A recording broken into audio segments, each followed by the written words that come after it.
It actually was. This is a kickdown cable. It goes in my Turbo 350, which will hook up to my new throttle and kickdown cable bracket that I purchased. First things first, you got to remove your old kickdown, and you just remove this bolt, unhook the wire, and it'll pull right out. It's here.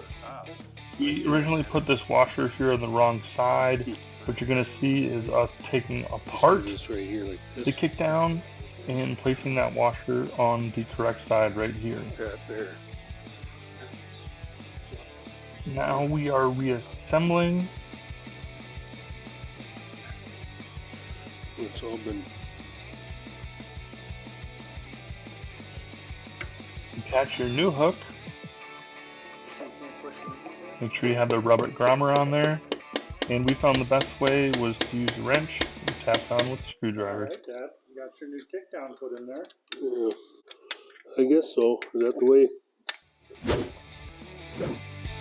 That's it for this week's how-to. Make sure you like, subscribe, and turn on notifications so you don't miss out on next week's episodes.